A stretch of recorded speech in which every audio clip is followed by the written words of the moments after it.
and blessings upon everyone, and welcome back to Inspiring Adam.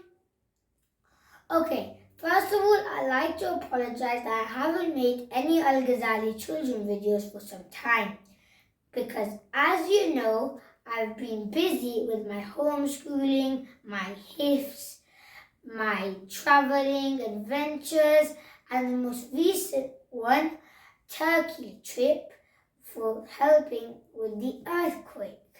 Nevertheless, I am here today with the will of God, and may today be the first of many more to come. As you will know, in previous videos, I've talked about the different ways of fasting.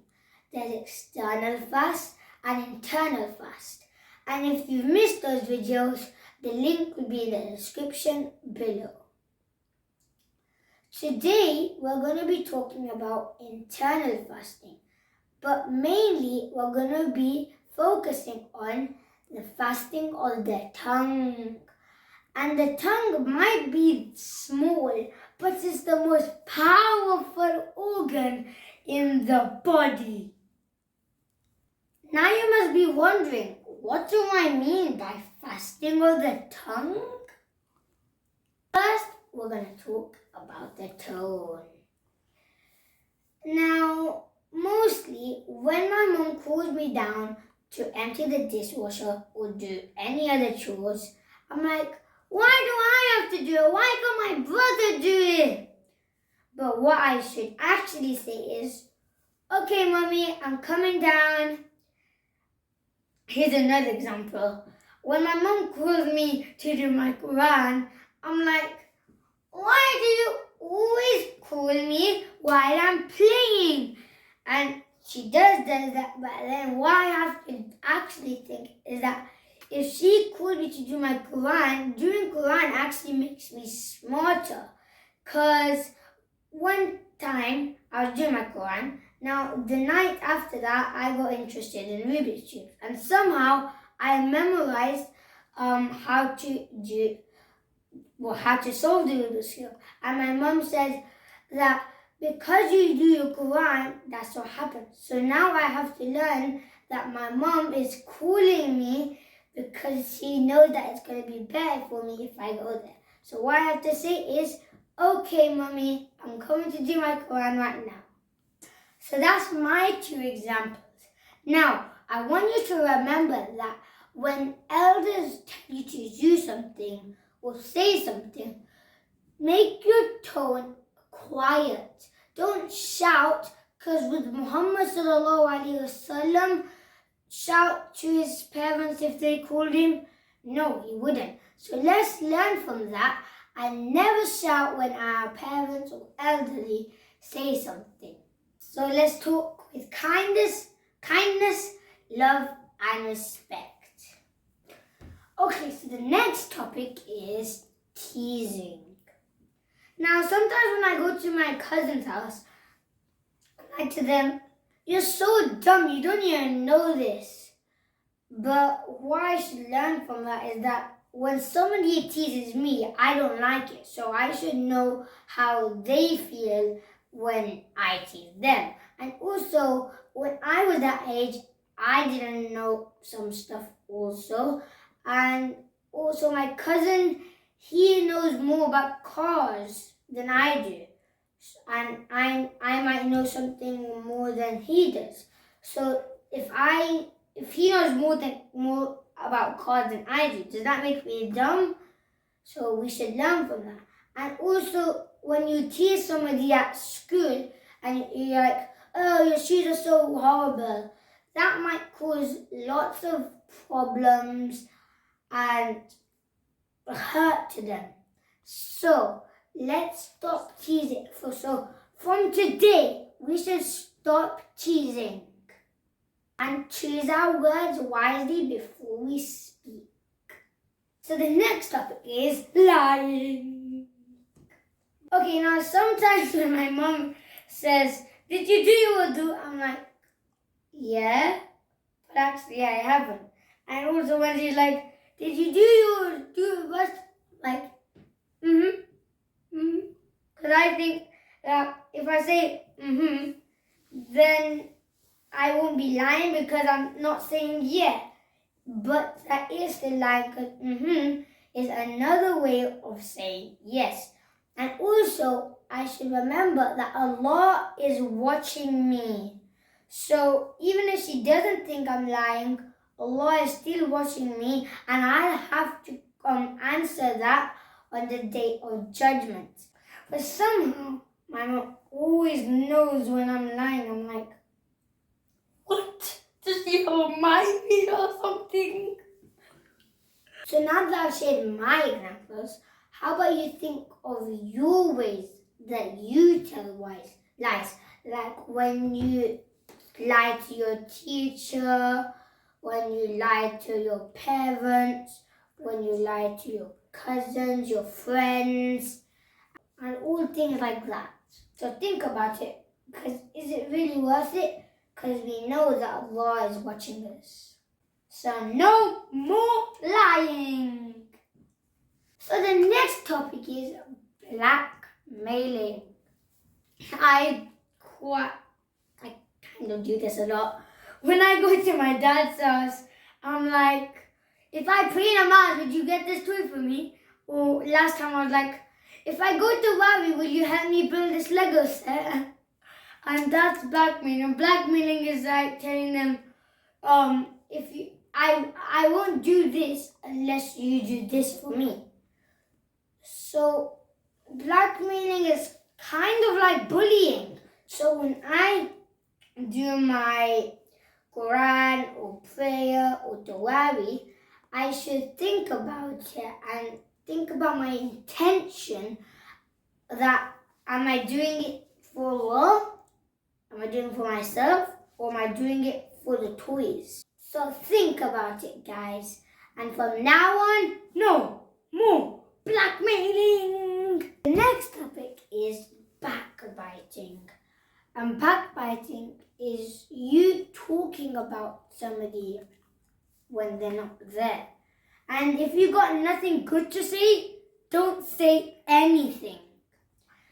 And Allah says that backbiting is like eating your own brother's flesh.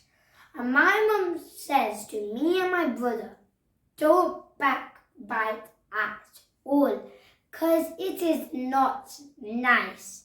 Whenever my mum sees or hears somebody backbiting, she stops the conversation and says, stop.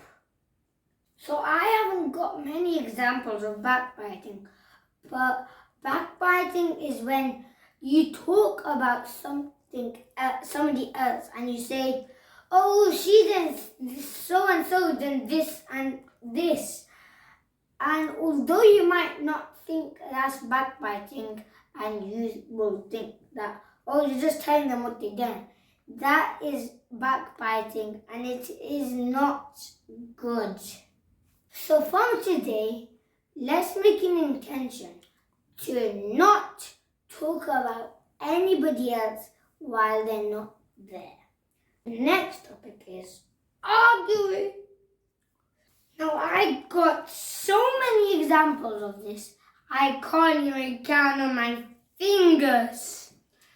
Now most of the time, my mom called me and nicely she said, Adam, can you go to your room and get your Quran?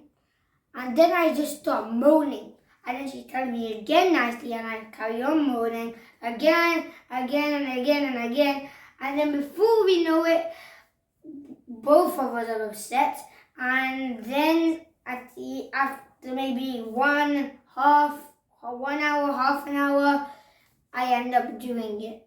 So my point is, what's the point of arguing if Allah's going to get upset, I'm going to get upset, my mom's going to get upset, and after half an hour, 1 hour, in that time I'm moaning and arguing, my Quran, I would have just learned my Quran and been done, carrying on with the stuff that I'm doing. Because I can learn Quran really fast. My mother says it herself.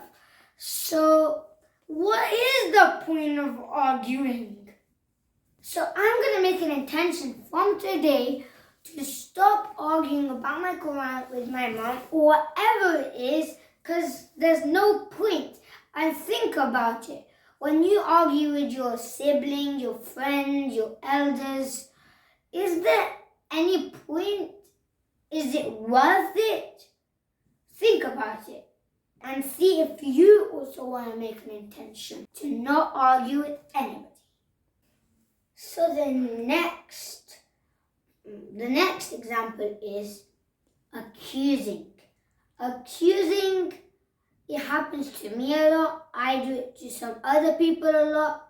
And when we do it, we do not feel happy. Now, I'm going to give you an example of when people do it to me and also when I do it to other people. Let's start with when I do it to other people.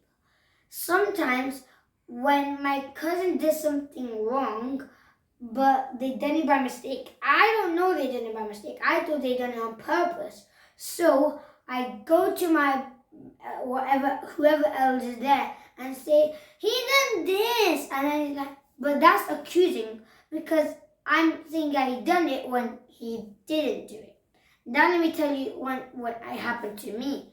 Not some time ago, we were playing with our swords with my cousins, and I accidentally hurt him. By accidentally hit him really hard. So he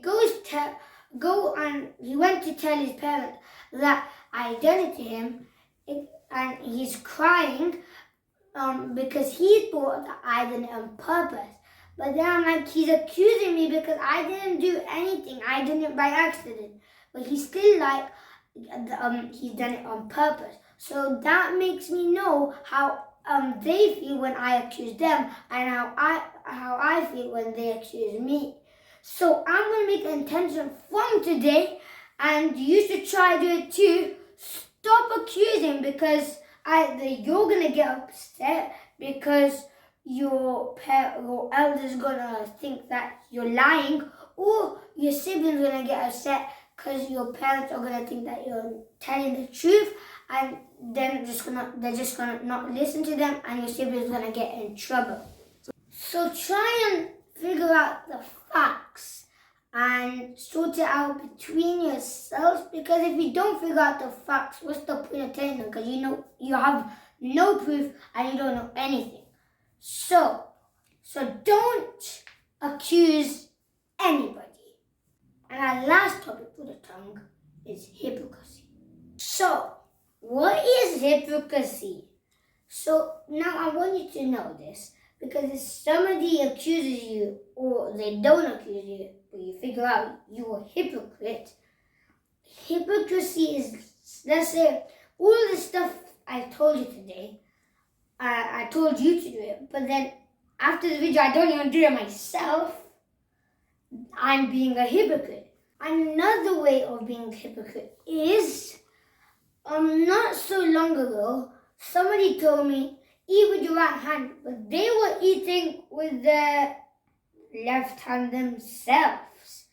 And before that, somebody told me, don't play with the ball in the house, but they were playing with the ball themselves.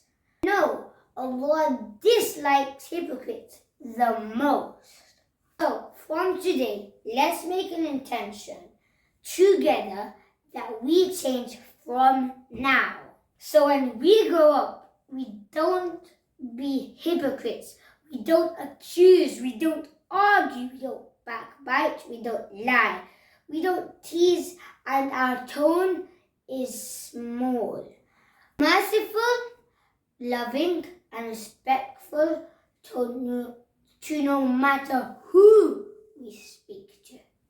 And remember, we do all this to please Allah, which is our ultimate purpose. I hope you liked my video and benefited from it. And please do like and subscribe so you don't miss any future videos. And most importantly, make sure you share this video with family and friends. Thank you for watching, and for now, Inspiring Adam over and out.